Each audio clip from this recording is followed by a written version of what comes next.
Hello and welcome. He's accused of being a shameless self-promoter, but it's built him a multi-billion-dollar international empire.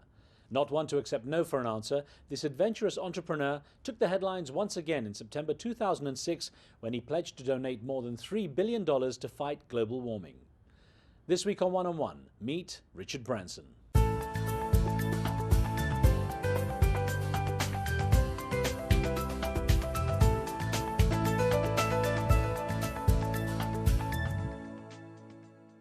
The son of an air hostess and a lawyer, Richard Branson faced challenges from an early age. His parents set him tough physical tasks to make him strong and independent. At 15, he dropped out of school to start a magazine with friends, and soon after launched the record label that would make him a household name. Virgin has products ranging from air travel and beverages to mobile phones and even space tourism, and coming soon, environmentally friendly fuel. Branson's hard work has netted him an estimated $5 billion and growing. So Richard Branson, good to talk with you. Nice to talk to you too. You're known for putting your money where your mouth is, and this latest step obviously has raised a lot of eyebrows, a lot of expectations, pledging up to $3 billion or maybe more in profits from your companies to fight global warming. Why make that decision now? Well, up until a very few years ago, the global warming, I'd heard people talk about it, it hadn't really dawned on me that how real it was. And over the last handful of years, I've met a lot of scientists, I've read a lot of books, I've talked to Al Gore, I've really done a lot of research on it. And I have children, I'm going to have hopefully grandchildren one day, and I want them to have the same world that I've lived in. And what I've learned is that there is a possibility that in the next 5, 10, 15, 20, we just don't know when, there could come a tipping point. And if we actually go through that tipping point, the world is doomed. I mean, we will all get ultimately snuffed out. Most likely not our generation, but quite very likely the next generation or the generation after that. Your move into this sort of pledge seems like a relatively new era for you, from business into activism and philanthropy. Is it that way, or have you quietly been doing other things? I've actually been involved in things I feel strongly about from quite a young age. I mean, when I was 17, I set up something called the Student Advisory Centre. It's still running many years later, to give advice to young people who had all kinds of problems and medical issues and other things. And over the years, we set up a charitable foundation which we've done quite a lot of work in different countries around the world. So I think it is important for a company to, it's important for the employees of a company to see that the company is doing more than being just a money-making machine. Let's look at the influences that have shaped you, looking back through your childhood and your upbringing that's brought you to this point. In your autobiography, you say that your father Ted, your mother Eve were adventurers, that they loved adventure. How did that? How much were you expected to be a part of that adventure? I think my mother, in particular, well, even before that, I mean, I've come from, Captain Scott of the Antarctic was a relative of mine, and a great friend of mine was Douglas Bader, who lost his legs and still went to war in a Spitfire. He used to hide his legs as a child, and when he took them off, but my mother always felt that it was important that we stood on our own 2 feet. We didn't watch what other people were doing. That we did things ourselves. So she would never let us watch television. You set you challenges too, as well, like just go on a bike and ride 50 miles and things. Yeah, no, she would. I was going to my grandmother's one day, and I was aged 4 or 5, and she just 5 miles before we got to Granny's house, she shoved me out of the door and told me to find my own way there. And it sounds cruel, actually. I know, she'd get arrested today, but but she was anyway. Yeah, she was determined to make us stand on our own 2 feet, and it did give us maybe a sense for adventure. Now, you write about your parents, struggling financially a little bit and having to be careful with money. What impact did that have on the way you valued money as you developed your own success? Oh well, I certainly, my parents weren't wealthy, and we never got puddings, but we never suffered much either. But But it certainly made me appreciate money, and I certainly don't like seeing people waste money, and I certainly wouldn't waste it myself. Now, one thing that a lot of people who have success have done is gone through a fairly difficult childhood, whether it be for one reason or the other. You had issues of dyslexia, you were short-sighted.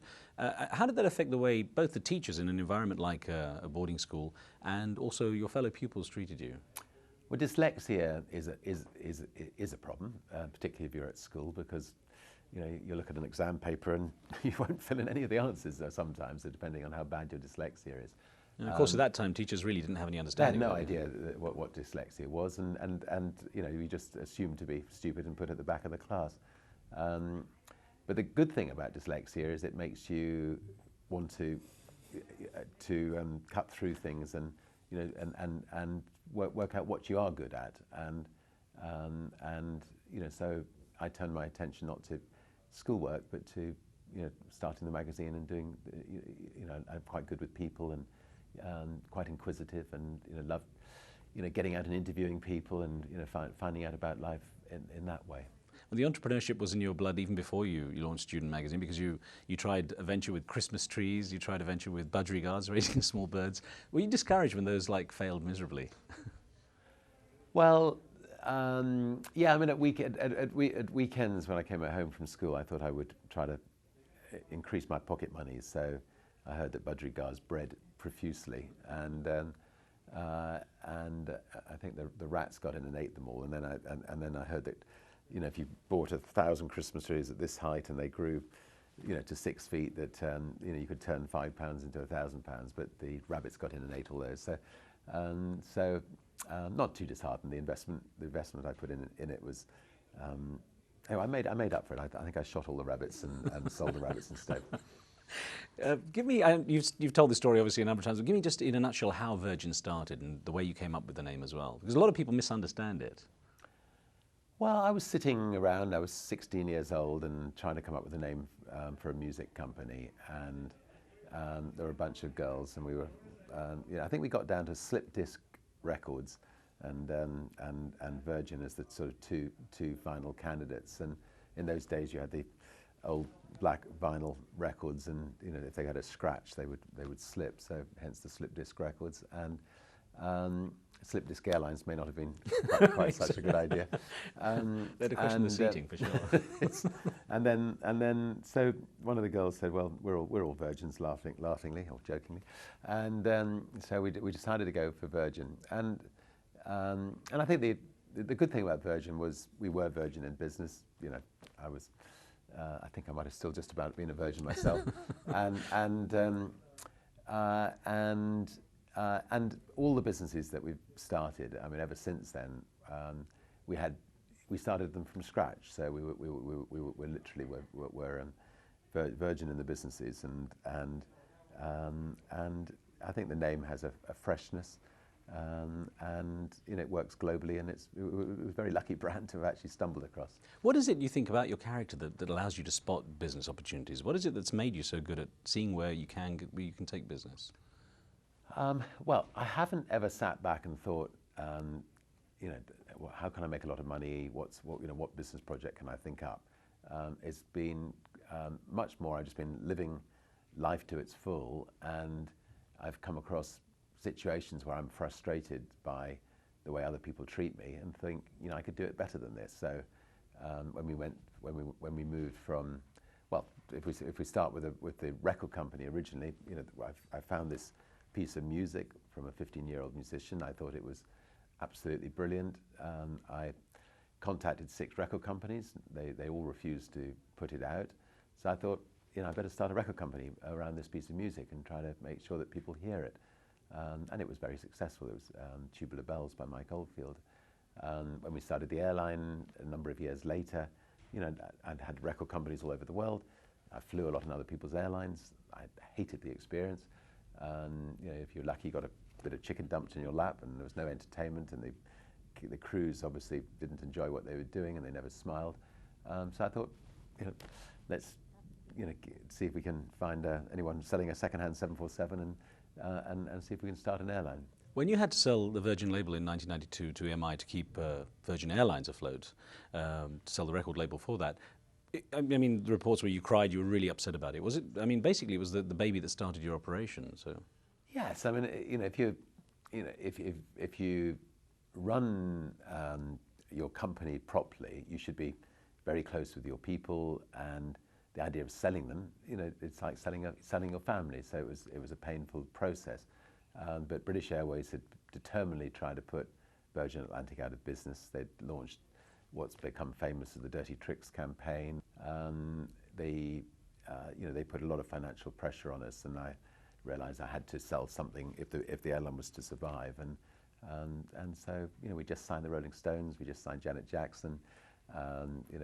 We'd had Phil Collins and Peter Gabriel and the Sex Pistols. It was a great record label, and so it was a sad day to sell it and to sell the staff in a sense. And so bizarrely, I find myself running down the street and pass a headline: Branson sells for $1 billion, and realised that if anybody had taken a photograph, of this poor boy with his tears streaming down his face and the headline there, with $1 billion check in his pocket, they would have wondered whether they might have sent me to a shrink. But it was, but it wasn't about money. It was about people and creating things. So Richard, don't go away. We're going to take a short break here. We're back with One on One in just a moment.